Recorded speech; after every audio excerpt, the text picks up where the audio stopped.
Hi, good morning. We're going to go ahead and look at solving polynomial equations with complex solutions. So we want to talk about real zeros right here. We have two zeros, and we mean by zeros, we mean x-intercepts. So when we factor this, we're going to say that we have a zero at 0, negative 1, and then a zero at 0, negative 3. So as I write this, I'm saying that x is equal to negative 3, x is equal to negative 1. And then if I bring this over, then I can get a linear pair. So we're going to say x plus 3, x plus 1.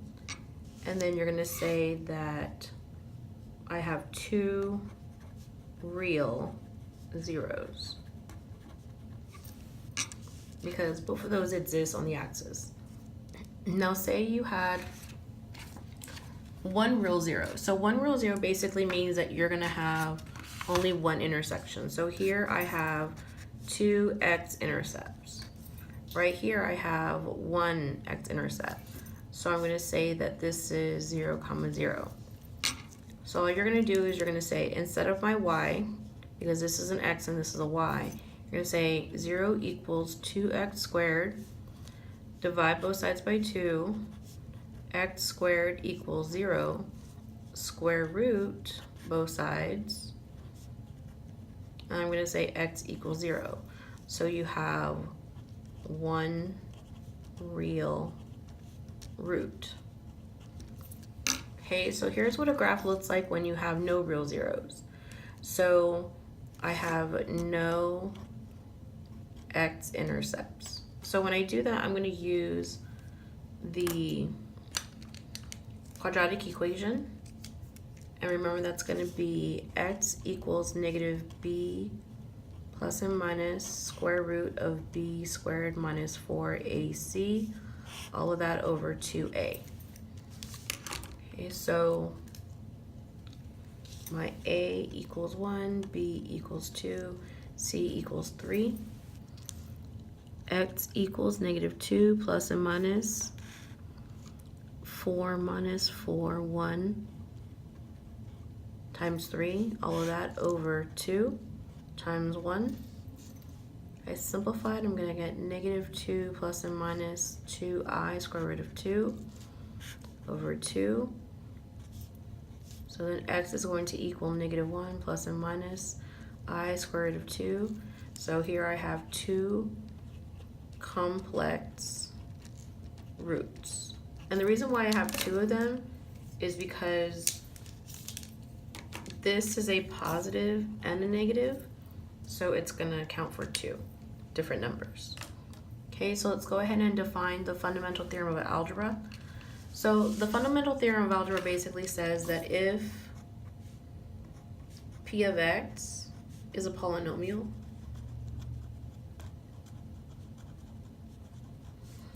of degree 1, or greater than or equal to 1, excuse me, then p of x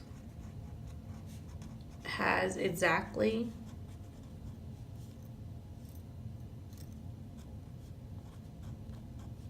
I misspelled that, exactly n roots, including multiple roots,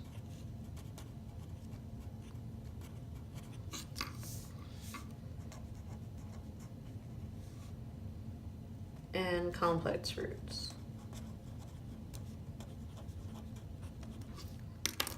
Okay, and let's go ahead and start off our roots.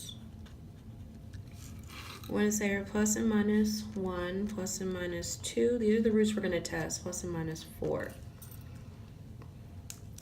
So you're going to use 1 with systematic division. 1, negative 1, negative 3, 3, negative 4, 4. And then you're going to say 1 times 1 is 1, 0, 1 times 0 is 0. Add those together, negative 3, 0, 0, negative 4, remainder 0. So now we're going to make a new polynomial. So we have to factor. So we're going to factor the new one. This is x to the 4th. This is x squared. And this is a constant. You're going to say 1x to the 4th minus 3x squared minus 4 times x minus 1, because that's where that one is. And then we're just going to factor from there. X minus 1. We're going to factor this one. So for that, we're going to get x squared minus 4, x squared plus 1. Negative 4 times 1 is 4. Subtract 4 from 1. From positive 1, I'm going to get negative 3. Okay, so again, all of this is still equal to 0. So now you're going to say that you have x minus 1 equals 0, x squared minus 4 equals 0, x squared plus 1 equals 0.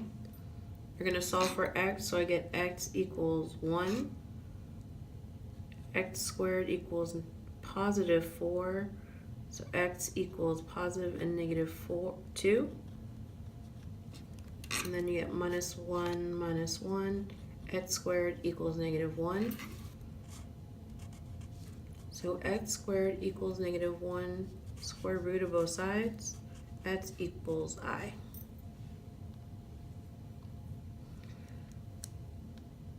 So our zeros, just so we do this again, is going to be x equals 1, plus and minus 2, plus and minus I. So those are all our zeros. Okay, so we're going to use our Desmos. And we know that Desmos says that we have x equals negative 3 and 3. So then we're just going to go ahead and do synthetic division.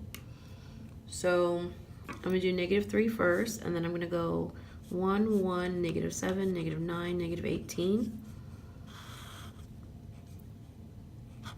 So that's going to be negative 3, negative 2, 6, negative 1, 3, negative 6, 18, 0. And then I'm going to divide again by 3. So now I'm going to get 1. 1 times 3 is 3. The difference is 1, 3, 2, 6, 0. So now that we can say our f of x is equal to x minus 3, x plus 3, and then remember we're saying this is x squared plus x plus 2. So we're going to say x squared plus x plus 2, and then we need to factor that. So then you're going to say that you have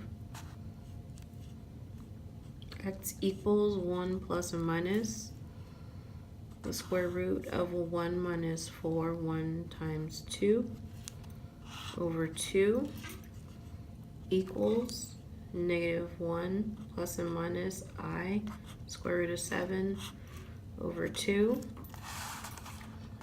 So these are my zeros for this equation. I'm going to say that x equals 3, negative 3, negative 1 minus I square root of 7 over 2, comma, negative 1 plus I square root of 7 over 2. These are all my zeros. Okay. So what is the equation of the graph of y equals x to the third under the given transformations? So remember, compression is multiplication. Reflection is also multiplication. Horizontal translation, 3 units right. this is going to be negative, and then vertical translation 3 units up is going to be plus. So, and we're going to do this all to the y equals x to the third. So if I say y equals x to the third, my first translation, call that A, is going to be a vertical compression by a factor of 1/2. Y equals 1/2 x to the third. Okay, so this is in parentheses now. And then I have B, reflection across the x-axis. So I'm going to have y, remember this is B, y equals, and you're going to multiply by a -1. So you say -1 times 1/2 x to the third, which simplifies to -1/2 x to the third. And then we're going to go here. And then we're looking for C, a horizontal translation 3 units right. That's going to be inside the parentheses. So y equals -1/2, open parentheses, x minus 3, that was -3, and then lastly we have a vertical translation 2 units up, so we'll call that D. So we have D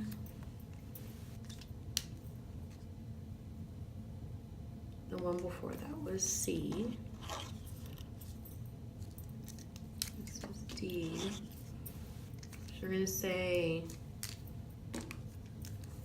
y equals -1/2 x minus 3. All of that is cubed, and you're going to add. So you're adding 2. And that's your final. So altogether, y equals -1/2 x minus 3 cubed plus 2.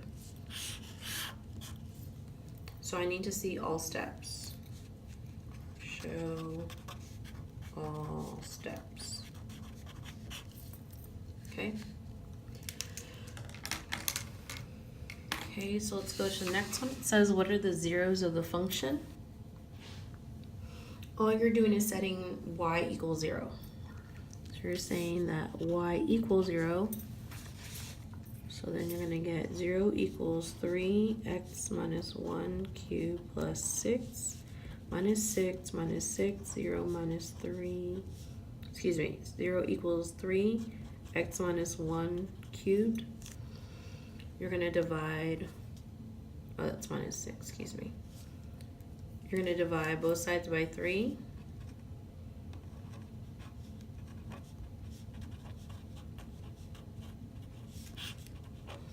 -2 equals x minus 1 cubed.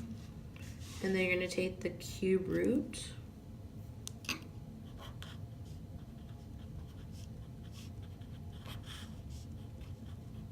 And you're going to get just the expression.